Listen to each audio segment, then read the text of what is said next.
Hello everyone, I am Vaishali Garg and welcome back to my channel Adhigam Yukti. हमने अपनी class में blood relation से basic concepts को सीखा था कि हम कैसे अलग अलग रिलेशंस को किस तरीके से डिनोट करते हैं। तो आज हम उसी से रिलेटेड अपने कॉन्सेप्ट्स को थोड़ा और क्लियर करने के लिए कुछ उससे रिलेटेड क्वेश्चंस करेंगे। So let's start with the questions. Here is your first question. अब देखते हैं पहला क्वेश्चन क्या कहता है। M is daughter of N। M is daughter of N मतलब M N की बेटी है। तो इसका मतलब क्या हुआ, M का जेंडर हमें पता है, M में फीमेल है और ये किसकी बेटी है, N की। हमें N का जेंडर नहीं पता अभी तक, सिर्फ हमें इतना पता है कि M is the daughter of N। Now Q is the sister of P।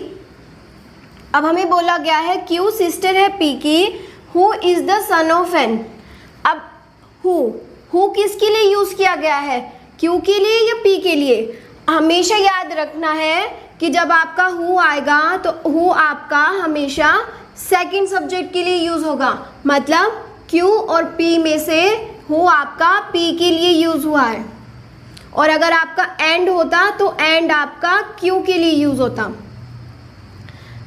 I hope आपको ये बात समझ आ रही होगी कि जब आपके कोई भी सेंटेंस में हु आ जाता है तो हु का मतलब है कि वो हु आपका सेकंड सब्जेक्ट को डिनोट कर रहा है। एंड इफ अगर यहाँ पे हु की जगह आपका एंड आता, इसका मतलब होता एंड Q से रिलेट है, ना कि P से। तो इसका मतलब है कि हु आपका P से रिलेट है। तो P के बारे में क्या बता रहे हैं, P who is the son of N। इसका मतलब है कि P सन है N का। अब जब P सन है N का तो इसका मतलब P का जेंडर क्या हुआ, male. Now Q is the sister of P। अब Q सिस्टर है P की।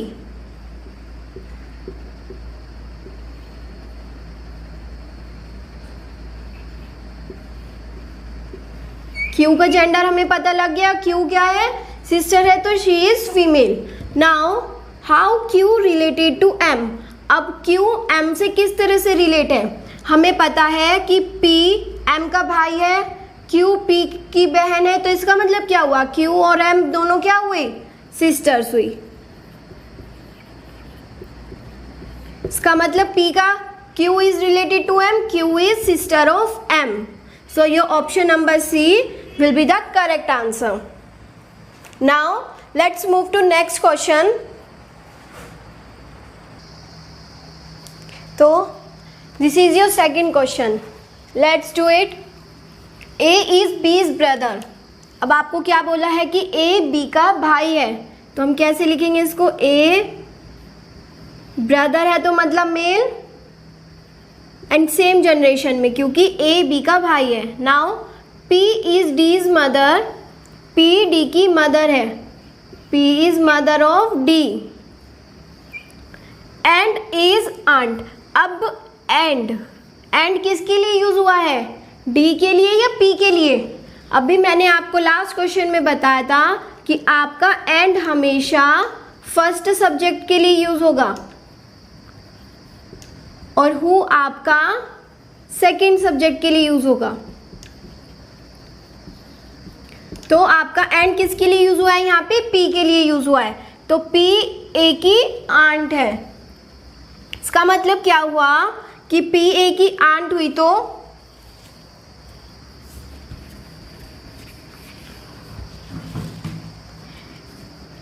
P A की आंट है, इसका मतलब D और A दोनों कजन्स हुए। How is D related to A। आपको क्वेश्चन में भी वही पूछा है, how is D related to A।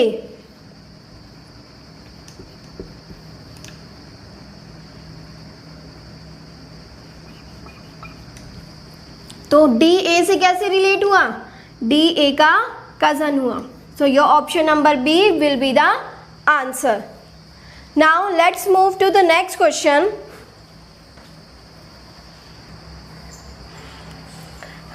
Here is your third question. अब देखते हैं थर्ड क्वेश्चन क्या कहता है। आकाश इज ब्रदर ऑफ राहुल, मतलब आकाश राहुल का भाई है। आकाश इज ब्रदर ऑफ राहुल। अब हमें आकाश का जेंडर पता है लेकिन हमें राहुल का जेंडर नहीं पता है। Now Kanika is sister of Ram. ठीक है, Rahul is son of Kanika. अब क्या बोला गया है? Rahul is son of Kanika. तो राहुल सन है किसका? कनिका का। सेकेंड लाइन में आपको क्या दिया था? Kanika is sister of Ram. Kanika किसकी सिस्टर है? राम की। अब हमें राम का जेंडर नहीं पता है, कनिका, राहुल और आकाश का हमें जेंडर पता है। अब क्वेश्चन में क्या पूछा है? How is Akash related to Kanika. Akash Kanika से किस तरह रिलेट है?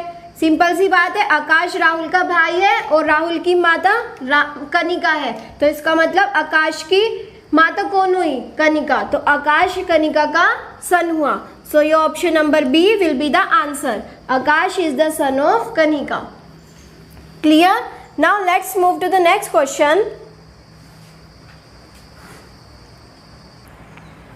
Now here is your question number 4। अभी तक हमने पहले 3 क्वेश्चंस इजी किए थे ताकि आपका बेसिक कंसेप्ट क्लियर हो जाए।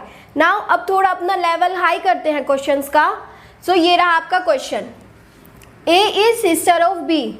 हमें क्या बताया गया है कि ए सिस्टर है बी की। इसका मतलब ए और बी दोनों एक जनरेशन में है, लेकिन हमें बी का जेंडर नहीं पता है और ए का जेंडर क्या है? Female. B is married to C. अब हमें बताया है कि बी मैरिड है सी से, तो इसका मतलब बी और सी भी सेम जनरेशन में होंगे। सो हम मैरिड कपल्स को कैसे शो करते हैं? डबल एरो से। तो इसका मतलब क्या हुआ? बी मैरिड टू सी है, लेकिन अभी भी हमें बी और सी का जेंडर नहीं पता है। Now see is the son of D. अब हमें बताया है कि सी डी का बेटा है। सी डी का बेटा है तो सी का जेंडर क्या हुआ? सी का जेंडर मेल हुआ और बेटा किसका है? डी का। अब हमें डी का जेंडर नहीं पता है। अब आप यहाँ पे देखिए, बी और सी आपके मैरिड कपल्स थे। बी और सी आपके मैरिड कपल्स थे। मैरिड कपल्स हम कैसे डिनोट करते हैं? एक circle, double arrow and square. अब हमें सी का जेंडर पता लग गया है कि सी आपका मेल है, तो ऑब्वियस सी बात है कि बी आपकी क्या हुई? फीमेल हुई। अब ए इज द मदर ऑफ ई। ए किसकी मदर है? ए ई की मदर है, तो हम इसके नीचे ड्रॉ करेंगे ई, क्योंकि ए और ई आपके दोनों अलग अलग जनरेशन हो गए। Now F is the father of G. F G के फादर है। ओके, अब हमें एफ और जी अभी तक हमने कहीं नहीं किया है, हम नेक्स्ट स्टेटमेंट पढ़ते हैं। F has only 1 son and 1 daughter. अब आपको बोला है कि F is the father of G. हम इसको अलग ड्रॉ कर लेते हैं। एफ फादर है जी के। अब क्या बोला है कि जी के सिर्फ एक बेटा है और एक बेटी है। अब हमें ये नहीं पता है लेकिन कि जी उनका बेटा है या बेटी है। जी is the daughter of A. अब क्या बोला है? जी डॉटर है ए की, तो इसका मतलब हुआ जी आपका जेंडर क्या हुआ? जी का जेंडर हुआ फीमेल और ए की बेटी है, तो इसका मतलब क्या हुआ? एफ और ए दोनों मैरिड कपल्स हुए। अब एफ मेल है तो ए आपकी फीमेल है, और ए फीमेल है वो हमने पहले भी दिखा दिया था। अब हम इन दोनों डायग्राम्स को कंबाइन करेंगे तो हमें क्या देखने को मिलता है? ये डायग्राम कुछ इस तरीके से हो जाएगा। Clear? Now G is the daughter of A. अब जी डॉटर है ए की, जी का जेंडर हमें पता लग गया। अब आप एक बात ध्यान दीजिए, हमने एक सेंटेंस था F has only 1 son and 1 daughter. अब एफ की एक डॉटर तो हो गई जी, तो बचा कौन? अब उसका एक बेटा, और कौन हुआ वो? आपका ई, क्योंकि ई अगर ए का बेटा है तो ई एफ का भी बेटा हुआ, और जी और ई क्या हुए? दोनों आपस में सिबलिंग्स हुए। H is son of B. अब एच किसका बेटा है? बी का, तो हम इसको यहाँ पे ड्रॉ करेंगे। H is son of B. How is H related to D. अब एच डी से किस तरीके से रिलेट करता है?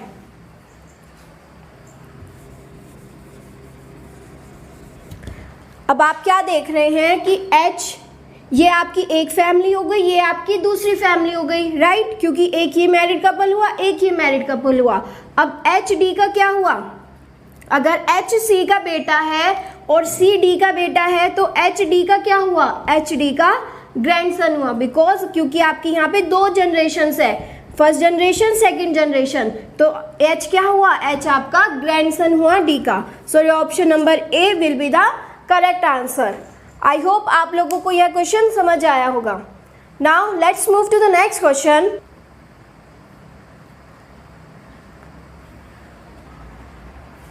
सो now here is your fifth question. आपको 5th to 7th के लिए सेम क्वेश्चन दिया है और उसके आपको आंसर्स करने हैं, ठीक है। तो सबसे पहले हम फैमिली ट्री बनाते हैं। क्वेश्चन क्या कहता है? All the 6 members of a family A B C D E and F are travelling. तो एक फैमिली में 6 मेंबर्स हैं, A B C D and E, okay. Now B is son of C. अब क्या कहते हैं कि बी बेटा है किसका? सी का। तो दोनों में एक जनरेशन का गैप हुआ। Now but C is not the mother of B, लेकिन सी बी की मदर नहीं है। इसका मतलब क्या हुआ? सी बी के फादर हैं।